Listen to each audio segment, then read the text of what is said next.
I finished my PhD and when I came back and joined Jindal. After that, I have also, of course, published in journals. I have published in edited collections. I've recently edited my own edited collection and put that together as Fandom Now in Color, which also talks about identity issues in fandom spaces. This is all not to kind of blow my own horn, but again to tell you that the pathway that perhaps some of you are looking at in terms of can I do the research that I want to do? Is it even possible to do the things that I am interested in, right? I don't see a pathway forward for the kind of work I want to do. Um, can this is this workable in this in this new world that we're in? And what I would like to say is that, with my own sense and my own experience, that is certainly something that, I think is possible. And that is what I bring to the Jindal Fellowship Program and to the mentorship opportunities and, learning opportunities that the program offers. But as I said, this session, right, is also meant to kind of get you thinking about what could be the next step of your research. It is also very I'm very open to questions. So if you have any questions at any point, if you've even if it's not related specifically to what I'm going to say today, but something that you may have, you know, in terms of what are the possibilities for any kind of research, right? That perhaps I don't cover in the presentation, please go ahead and put that in the chat, and I'll be happy to have a look at it. So, of course, just to give you a sense of what we're going to do in this session, we're going to talk a little bit about why you're here, which is to talk about, what is the JFP's core research courses, which is basically the advanced research writing and communication and the advanced research methods. And where can you go forward with the JFP, or even for yourselves in your kind of research journeys? What are the possible next steps that you could take in order to make yourselves viable, successful, and impactful, independent, researchers in your own fields? So I'm going to talk a little bit about the highlights, expectations, and opportunities of the program, what the processes of mentorship, feedback, and assessment are, the possibilities of growth and generating impact from within the program itself, and of course, beyond it. And as I said, I'm very happy to take any questions that you may have. So when we think of, what is postgraduate life going to be? Where could I go? Right? One, sometimes as a young student, and I certainly, had this idea myself, that in a postgraduate environment, I will have the freedom to research what I'm passionate about and interact with like-minded people and change the world. And that is true, right? But this is also true. And this is, of course, because academics love, making fun of ourselves as well, which is very important aspect of our lives. Somebody's put up a photo of Daniel Craig looking, really drawn and saying, Assistant Professor Daniel Craig, after another week of grant deadlines, relearning the chi-square test and reading 40 abstracts but zero papers. He loves his job, students, and cold brew coffee. And both of these are the realities of postgraduate life, right? And the other thing that the JFP program and my own mentorship entails is preparing you for that shift, right? And making all my students aware that there are always these two sides to postgraduate study, where it really is a step forward and a step up when it comes to looking at how you approach your career, right? And that doesn't always have to be in terms of just a higher education degree like a master's or an MPhil or a PhD. It may also be, working for think tanks or research organizations. After all, you are all equipped with your undergraduate, with your undergraduate degrees, and and many of you perhaps are looking at, what else can I do? And one of the things that no one tells you when you are, an undergraduate student starting out, is that you have to be prepared for, the jump forward. And the JFP, in a sense, is that link, right? That bridge that allows you to start thinking about your research independently and to be able to take into account all the other factors and plan for them in a way that I will totally admit I did not do, simply because I did not know. So the first course that I'm going to talk about is the Advanced Research Writing and Communications course, which is the course that I teach at the JFP. And again, to kind of, talk about a little bit about what, how do we approach academic writing? What does that mean, right? And so far, you may have usually written kind of, you may have responded to questions posed by your your college in various exam settings. You may have written independent papers for maybe special assignments. There are a lot of things that perhaps you have been exposed to. But academic writing is its own beast in the postgraduate universe. And it's also its own beast that, again, very often you are expected to kind of pick up the codes for as you go along. And from experience, that's a pretty hard thing to do. So in the little graphic that I've put up, it's again a joke about how clearly and concisely can you articulate your thoughts. And the least is when you're kind of speaking and trying to kind of just communicate to somebody. A little more perhaps when you're writing. And of course, the most clear it is when you're in bed at 2 a.m. and thinking about writing. That's when that's when you have your eureka moments. That's when you're like, yes, this is what I want to do, right? And then all of it goes away. So what my job is to help bridge again that gap, right, between what we think we want to do and how to communicate that most impactfully and usefully, right, to the people who need to hear us, right? You are, of course, all of you in this session today have ideas, right? All of you want to impact the world in any way, whether you are going into higher education or not. But those of you that are thinking of research, and I assume that's why you're here, is because you believe that you have something to say. It is because you believe that your voice, your energy, your analysis is something that is going to make this, this world that we're in a more productive, a more livable, a more human, space, whichever background you're from, whichever discipline you're from, right? um, so a lot of that, if it remains in our heads and we can't actually communicate that to anyone else, then that becomes kind of lost, right? And that is what, once again, I am, in my capacity, hoping to help my students achieve a sense of clarity and a sense of impact, especially in their research writing. So the objectives are basically to target specific skills required for you to make the transition between undergraduate and postgraduate arenas. And as I've said, this is a hard jump to make.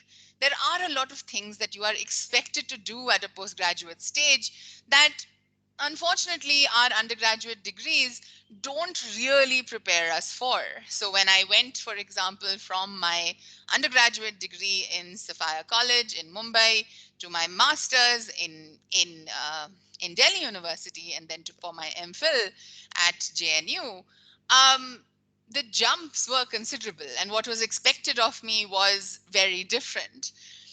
And it can, the JFP program basically wants to be able to hone your skills so that you can navigate these spaces and make these jumps in a better way. And at this stage, of course, you are no longer undergraduate students. As you move forward, you will be expected to be active knowledge producers. You will have to be able to interpret and evaluate diverse sources of information, synthesize key trajectories, and formulate original and intriguing conclusions that demonstrate your ability to think critically. That's a lot, right? If I was told at my master's level that I had to suddenly do all of this, I would be rather concerned. And, as I said, it was something that took me a while to get my head around. And part of the reason that the JFP course exists is once again to make people just more prepared for, what does it mean to be in postgraduate studies. Um, and so obviously, as I said, we're hoping to further hone these skills in order to equip candidates to handle self-directed and independent research, right? That's the other part of it. So in undergraduates, at the undergraduate stage, you're told you're told how to think, right? And you're told to an extent what to think. But at this, at your postgraduate levels, you are going to be the ones who are going to then exhibit your own sense of understanding and your own knowledge, right? And that means, of course, nobody really telling you, what is the correct answer anymore. You have to come up with your own reasoning and your own analysis. And also, once you do that, to communicate effectively with a variety of stakeholders about its impact and importance, right?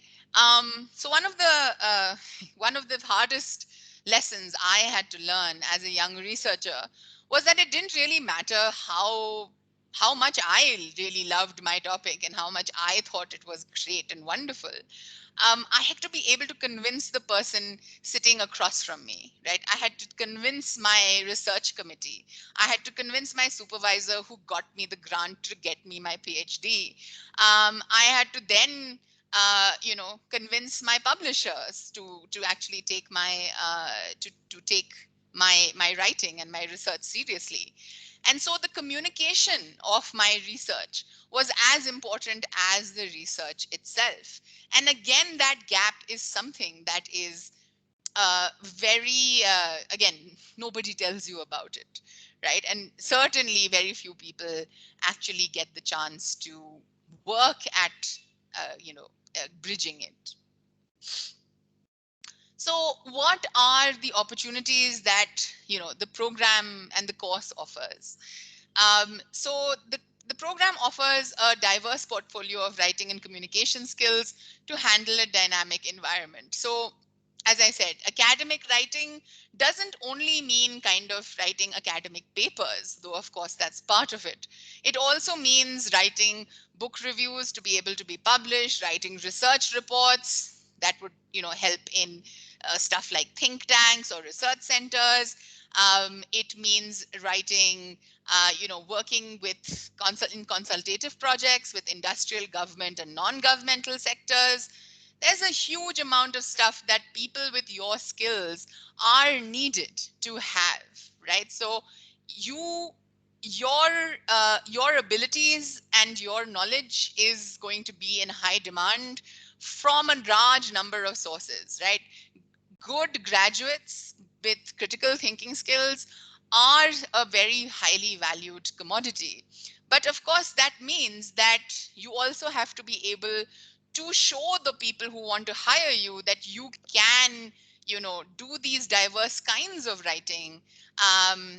And, obviously that just adds on to your CV and to your general abilities, right? What we also do is incentivize the adoption of sustainable and productive writing habits with the opportunity to receive regular in-depth feedback. Um, Part of the problem of, again, writing in higher education is that the chance of feedback and really in-depth feedback becomes relatively, quite little, depending upon on your supervisor, of course.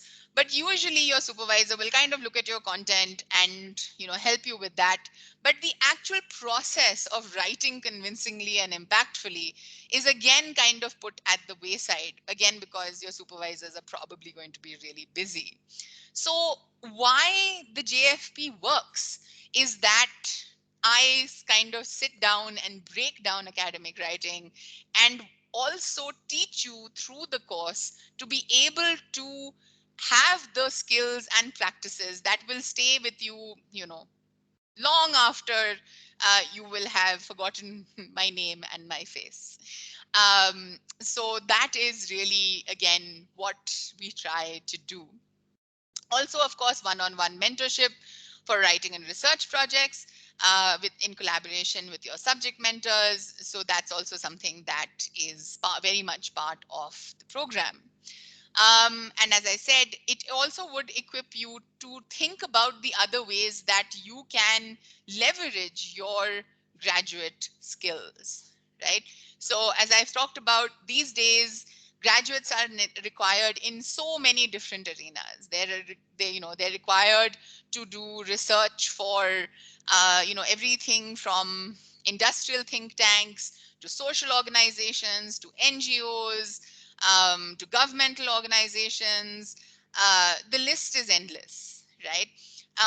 But how to go about approaching those organizations, how to show the kind of, research writing, research proposals, grant reports, all of those things, right? How does one, what does one do? What does it look like, right? Those kinds of small things, right? Again, um, the cheat codes, as it were, to effective communication of your own skills and capabilities is something that you really do need to think about. Regardless of whether you come to the JFP or not, please understand that, again, having these skills in your pocket is something that is going to be invaluable to you, right? Research writing and communication is really going to be what sets you apart from everyone else in your field and, in your in whichever arena that you would like to make an impact in. And finally, I try to, drawing on my own experience, I try to demystify the publication process and also the kind of essential soft skills that postgraduate students need, right? Like, how do you figure out where to publish? How do you approach the right journals? If you want to approach a certain professor, how do you do that, right? Again, all those kinds of things, that there is a way to do it, right? But most of us have learned by doing it the wrong way and failing, and then kind of doing it the right way. So that is also something that is essential for, we all talk about, of course, the actual writing and how that, works for us, but we also have to think about how we can uh, develop the other skills that we need in order to communicate, and, not just communicate but also translate our skills into a proper, you know career path, as it were. One thing I'd like to talk about is what I have started, which is the 3-minute thesis competition, in which all the people who come to the JFP have basically 3 minutes to talk about their research. Now, 3 minutes is not a lot of time, but the 3-minute thesis competition is something that is used around the world, in graduate schools, in order to incentivize their graduate students into communicating their research in an accessible and informative manner to a lay audience, right? So it's like an elevator pitch for your research. And it's a really, really important skill to have, because once again, that's how you make your work and your passion important, right? That's how you put yourself apart from everything else. And all the students of the program in the last semester did it, and they had a good time. And I'm going to play one of the projects for you, just to kind of give you a sense of what are the kind of things that you would learn.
Right. So that was a student called Navya Gugnani, and she was in my course last semester.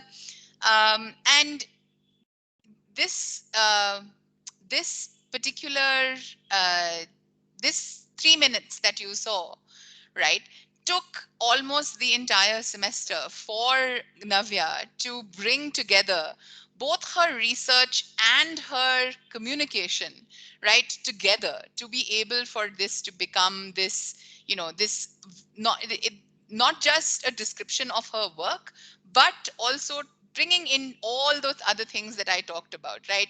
Impact, helping, how does why is her research important? Where will it go? Who will it help, etc. Right? So that is in a nutshell, really, the 3 minute thesis competition did not, that's where it kind of uh, came from. Oh, I see that some of the video didn't play. All right, I'll send the. I hope it played for some of you. At least if it didn't, I will send it out to Ankur, and he can send it out to you Yeah. as well. Yeah. So Rukmini, the video played. I was also watching. Oh, okay. All Maybe right, some good. technical difficulty at his end. Or okay, all right. That's good. Thought I was just staring at people for 3 minutes. That would have been No. awkward. No. All right. The other part of what we do in the program is called advanced research methods. And again, methods and methodology means how do you do what you do, right? How do you actually execute uh, the research that you want to do? What are the best tools to use? And are you accessing the best available tools to do the work that you want to do? Remember, research is a very fast evolving field. And once again, because of the way that our undergraduate programs are often structured, the ability you have to be able to do independent research and the amount of opportunities you have may not have given you enough exposure for you to really understand what it means to become an independent researcher. And this is basically the other half of the core skills that you need to be able to, again, become a successful postgraduate researcher. So one thing that the research methods course basically starts with is how do we shift our attitudes once again towards becoming independent researchers. So the first thing is, of course, an attitudinal shift. We have to leave behind the sense that, we are undergraduates and we don't know much. Maybe you are more confident than I was when I was an undergraduate, but I certainly didn't think I knew very much. And it took me time to get that confidence. So again, the methods course is supposed to help you get that attitudinal shift, get that confidence, and get that exposure to what people are doing in the world and where you could go with your own ideas. It also talks about how do we approach sources, how do we pick them, how do we read them, right, to become more effective researchers, and how do we relate to our materials, how do we store, label, archive, how do we build bibliographies, right? Again, stuff that very often in postgraduate places, we're kind of just meant to figure out on our own, right? And let me assure you that that's not the correct way of doing it at all. The person who takes this part of the course, Professor Swati Chawla, also does something called the Zettel-Kasten method, which is again a method for reading and archiving, and again thinking about your research in a way that is again more organized and more productive for you. Um, and also the how, right? How do we ask a good question? It seems like kind of self-evident, but it's not, right? Because very often our questions determine our answers. Our questions determine where we will go and how we will study and what we will research, right? And if we're not asking the right questions, we will certainly not get the right answers.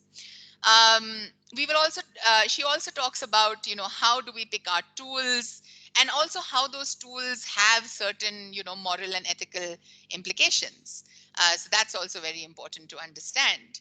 How do you evaluate sources? What's a good source? What's a bad source? What's a source that will help my project versus a source that will put it in doubt? All of these things, once again, are very important to understand in order to, you know, uh, again, access the real point, right, of why you're thinking about research. So the research in the digital age is something that is a core part of the course. So we all know that we live in a very digital world. A lot of our interactions, I mean, even I am talking to you, in a digital space. And as we move forward, one of the things that is going to become really big is to be able to evaluate, analyze, and understand what this digital space does to us as humans. And again, this may be in terms of economics, in terms of access, in terms of creative industries, in terms of psychology, in terms of sociology. Again, this is not specific to any discipline, right? But the idea of research in a digital age is to firstly become critical, sensitive, and reflective readers and users of digital tools and spaces by understanding their embeddedness in social, political, and economic contexts. Secondly, to learn how to choose the appropriate technology to facilitate different stages of research, be it data collection, processing, or presentation. Thirdly, to develop familiarity with different kinds of digital humanities projects, or digital research projects more generally. And finally, to develop rubrics to evaluate the tools and methods involved in creating different digital humanities and digital research projects. Now, again, you might be saying, what do I have to do with digital humanities? That's not really something that I want to do. But what my point is that, once again, it is very critical to have the tools in our arsenal, right? To be able to have the understanding of these new upcoming methodologies and how they can help us, once again, achieve our research goals and achieve our research objectives, and also, of course, to be able to communicate them to the rest of the world. um, there is, again, as I said, there's a huge amount of possibility for you to get into valuable, impactful fields of research. It is always necessary to have bright young minds who are trained to be curious, inventive, and original. But that step between being curious, inventive, and original, and to be able to use that in your research, is something that needs training. It needs understanding of these variety of tools that you have, right? And the access that you could have, all the options that you could have that you may not know right now. Because, I mean, to be honest, you are undergraduates and you are kind of moving into a postgraduate space. So obviously you don't know everything, right? And part of what this stepping stone does is to kind of help you understand where you could go and how you can also uh, make yourselves, uh, just more interesting scholars, right? And to produce better work. Um, So what are the kinds of things that you might be, exposed to within the program?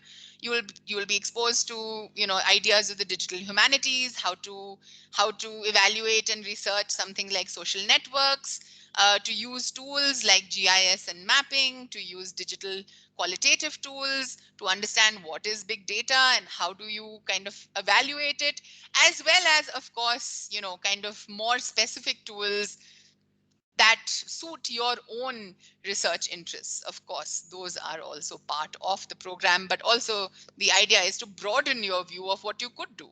Because again, we all kind of think of our, little little focus areas, and we don't think about all the stuff that we could do if we got a chance. So what could you do? So just to give you two examples, these were two of what we call the capstone research projects, which is what all our students in the JFP produce a research project at the end, and they submit it in the form of a research paper. So we had one. These are just two that were particularly good, and they came out really well, and we are hoping that they will continue to maybe get published or can be submitted as materials for admission, etc., wherever these, or as part of job packages, all of those things. So one was by a student called Ishita Bharadwaj, which was how do residents of Mumbai understand urban planning, which was mixed methods. Ishita went and interviewed people and then analyzed their responses, and also used, of course, theoretical ideas about urban planning to understand how Mumbai as a city works. And the second one I've put up is by Swati Mod, who talked about the difference between drag queens and the Hijra community of India, and how those two communities, it's a psychology based project, and how again ideas of identity have worked in those two communities. So as you can see, there are a very broad range of projects that our students take up, and we, with myself and Professor Swati, who do the writing and methods, we help people understand what they're doing and focus what they're doing, and communicate what they're doing. And then, of course, the mentors, who are the other part of the JFP program, help with the content, with the brainstorming, etc. Right? So that the research, the research that you will produce is something that is going to, if you, of course, commit to it, be of a high enough standard for it to, be acceptable at an international level. So the future possibilities of the project include producing innovative research projects and winning recognition from the JFP program. So this obviously adds to your CVs.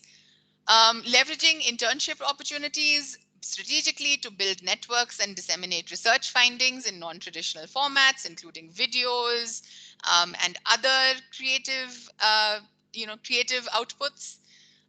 Using the mentorship and feedback opportunities to earn research applications for masters and other programs in higher education. One of our students has just gone on to his masters. Um, and we're very happy, and we hope that more will follow. And of course, a lot of them have started working in the organizations that they interned at or were interested in, etc. And finally, to build sustainable research practices and generate a writing portfolio to use beyond the JFP, right? So the JFP is meant to be a skill building platform, and everything that you do there is going to be looking at your future in research, right? So anything that you write, anything that you build is going to be useful to you in the years to come, right? Whether it be tools, skills, uh, research repositories, professional networks, etc. So yes, that's it from me. Please, if you have any questions, or if you have any, if you would like to, like, as I said, if I have not, if you have a general question about research that you would like me to answer, I will give it my best shot. Thank you so much, Professor Rukmini, for that wonderful session. Really informative one. I hope the students enjoyed it. As Professor said, we have now opened the floor to questions. We still have about 15 minutes to 5. So I will request students who would like to ask some questions or have any comments or any feedback, please type it in the chat box. Alternatively, you can also unmute yourself and ask your question live. I would encourage you to make the most of this opportunity. Over to the students. Good afternoon, ma'am. Good afternoon, Varunish. Thank you, ma'am, for this wonderful explanation about the research methodologies. Ma'am, I'm a TRIP fellow with the JSI school. Currently, my Mm-hmm. research area is climate justice, I and see. which is based on the Paris Climate Agreement.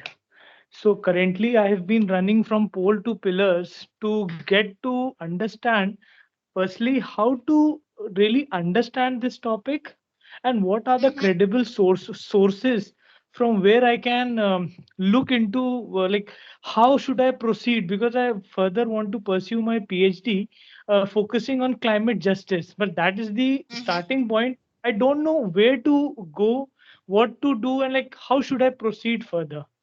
And on top of it, we have been asked to publish three Corpus Index journals. So I am totally lost how to go about doing it.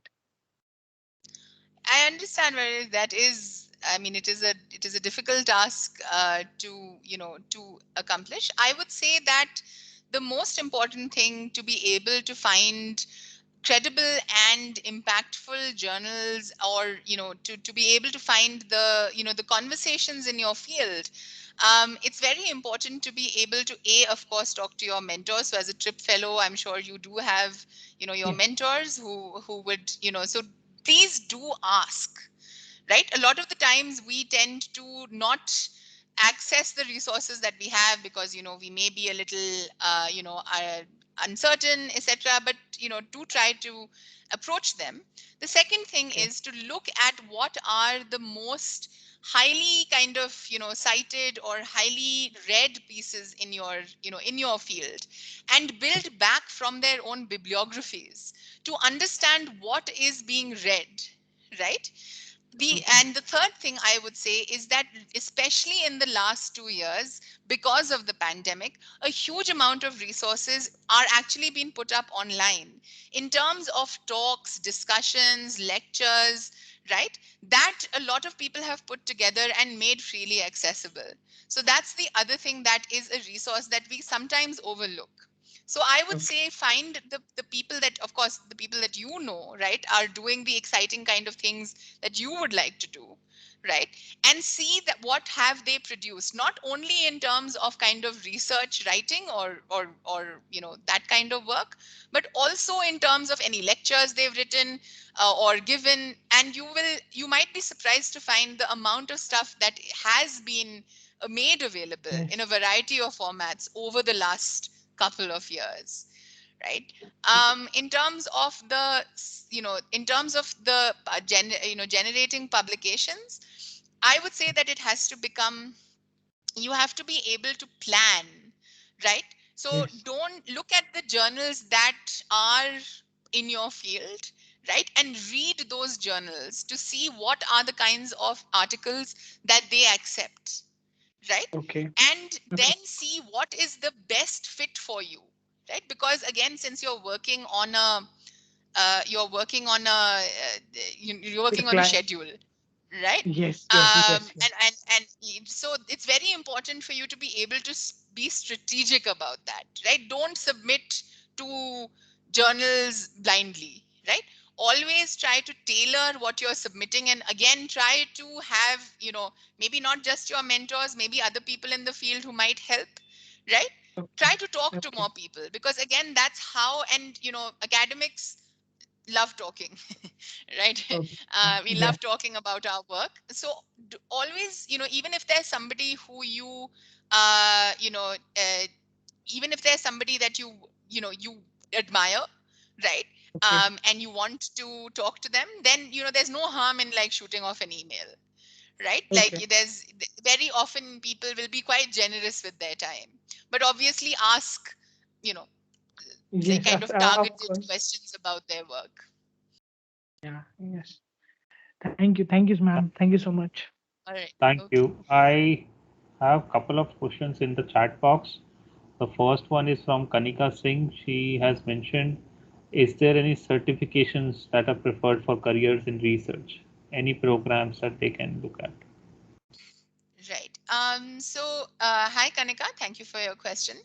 Um, there are, of course, depending on the career that you're looking at, there are multiple, possibilities for you to be able to, of course, there is the path I took, which was basically master's, MPhil, PhD. Lots of people go into research after their masters as well. But generally, you will have something like a research-centric program, if I may say, like the JFP, or something that the JFP kind of helps you springboard into a postgraduate program that will be relevant to the kind of research that you're looking at. So I think the next question I can see is also kind of looking at the particular exams. There are no such, overarching exams that are going to be consistent across disciplines and fields. But what you do need to look at is a research intensive program, right? Something that will allow you not to just get the degree, but also will enable you to conduct actual independent research, write papers, and produce that kind of writing and research that shows you shows other people that you're good at that field, right? So those are the kinds of things that I would be looking at. What gives you the exposure that you need? Thank you, Professor Rukmini. And then we have another question from Hia saying, is there any exams that we should keep in mind if you want to pursue research? Yeah, I think again the exams are not really again sometimes they're discipline specific, but in terms of general kind of humanities research, usually what people are looking for is a postgraduate qualification of some kind. So you have in India you generally have a master's program. Other other universities have other kind of fellowships, or as I said, the research intensive internships. So those are various avenues to get into the field. Thank you, Professor. Students, anybody else would like to go now for a question or a comment? You can unmute yourself or type in your questions. I don't see any question in chat as of now.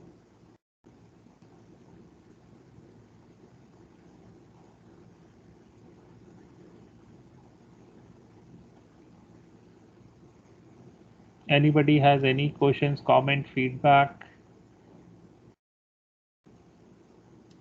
Thank you, Isha. I'm glad that you enjoyed the session. I hope it was useful. So if no one has any question or comment, we can finish early if that is the case. So Kanika has a question Wait, I now. think yes, I can see that. Can we pursue a career in research just after graduation? Kanika, generally, as I said, you would something like the JFP would be helpful in you going directly into research, because that is something that we encourage from the get-go. There's not a lot of other programs that will allow you to start research immediately after your undergraduate, which is really something that we're quite proud of at the JFP. Again, I'm not I'm not saying that just to say it because it's my program, but it is genuinely true as well that I certainly wasn't doing independent research till I got like after my masters and I got into my MPhil. That's when I really started to write.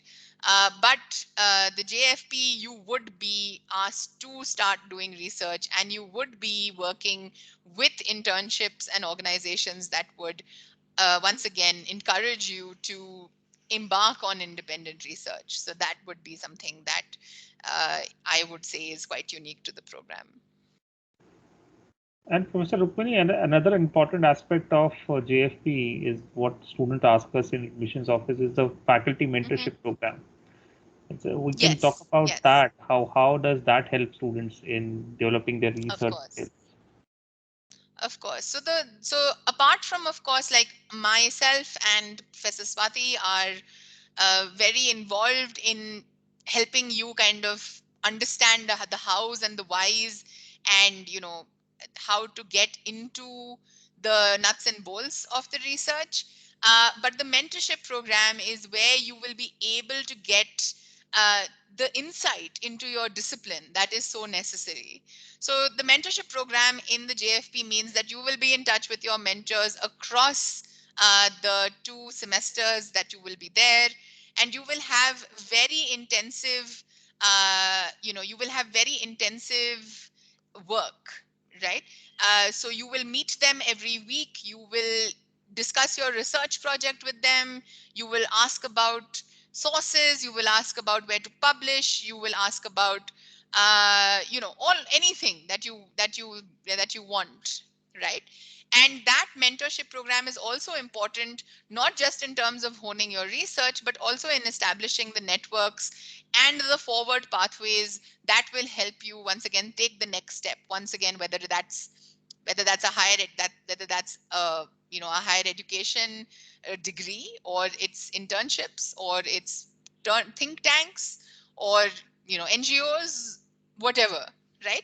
The people at Jindal are qualified in a very, very wide range of disciplines, and we're very lucky to have a lot of people doing a lot of cutting edge research, and a lot of research is being at the right time, being at the right place at the right time.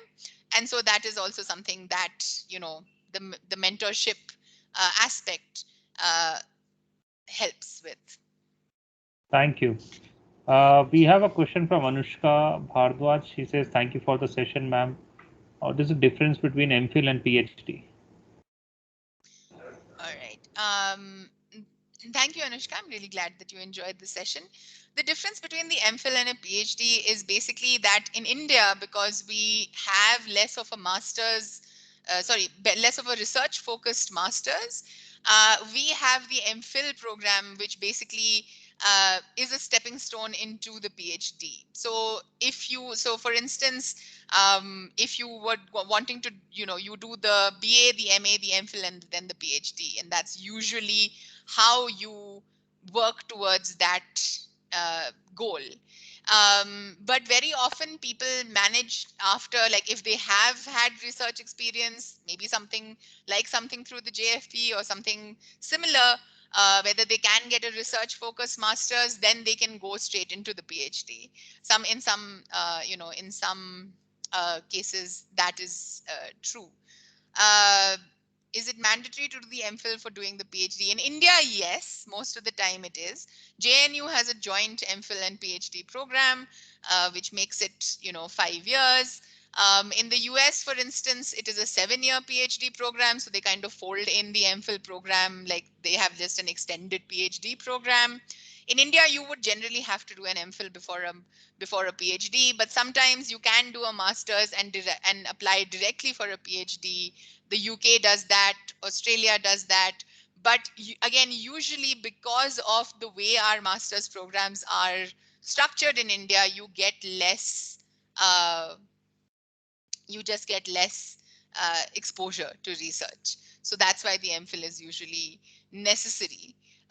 But there are, if you go outside of India after your master's, there is the possibility of directly joining a PhD program if your research experience, if you can show your research to be good enough for the PhD program.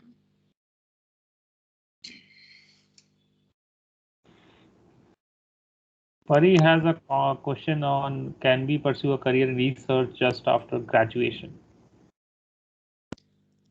Right. I think I kind of answered that a little before, but basically, generally in places like the JFP, we encourage that, but mostly you do need to have, in other master's programs, etc., especially in India, there's less focus on research unless you go specifically looking for that. So that is usually you need some kind of postgraduate degree. Perfect. Thank you.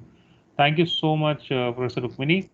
With this, I think we have come to an end of the session. I just want to quickly loop in Shalini, who handles the JFP. She has been typing a lot of messages about the program. I think, Shalini, we are at the end of the admissions for JFP this year.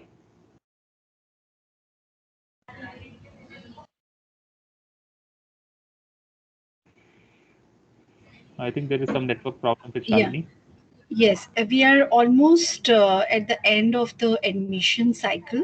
And as we have received so many applications for Jindal Fellowship Program, but because the selection criteria is little tough, because we are targeting students who are actually want to go and make their career in research. It is very well explained by Professor Rukmini Pandey. I am very thankful to you, ma'am, for explaining this in detail. I hope the students must have enjoyed this session a lot. So last few days are left, few seats are left. In case any one of you are interested, there are no charges for the application. You can fill in your application, just send me your details. I'm easily approachable 24/7 on the number which I have mentioned in the chat box, or you can email me shalini@jgu.edu.in. Information is also shared about JFP program, the brochure and the website link. And in case you need any help about scholarships or education loan, all these facilities are available. We are here to help you out, students. So please feel free to reach out to us. I'm thankful to Professor Rukmini for the wonderful session, and Mr. Ankur Vora, who is the Director for Admissions and Outreach, for organizing this program. And thank you so much, students, for attending this session. Thank you so much, Shalini, for being here with us. Thank you so much, Professor Rukmini, for taking time out. I can also see Akshay here. Akshay, warm welcome to the session. Akshay is also works with us in the Jindal Fellowship Program team. He's a graduate from London School of Economics and a graduate from our own liberal arts school. A wonderful person who can guide you with regard to careers in research also. So that's it from me. Thank you, Professor Pandey. It was a treat to hear you for the last 1 hour. Wonderful session. I'm sure all the students of Metri College enjoyed the session. Thank you so much to the placement committee of Metri College for inviting us. On behalf of OP Jindal Global University, my sincere gratitude to all the officials in the university for inviting us, and we look forward to continuing this collaboration. For any last words, Thank you, ma'am. Thank you, everyone. Bye bye. Thank Thank you. you so Thank you, much. ma'am. Thank you, ma'am, for such wonderful insight to your experiences. We are taking up valuable knowledge from today's session, and we are very grateful for your efforts, and we thank the attendees for their patience. We can start leaving the meeting now. Thank you, ma'am. Thank you so much. Thank you. Thank you. Bye bye.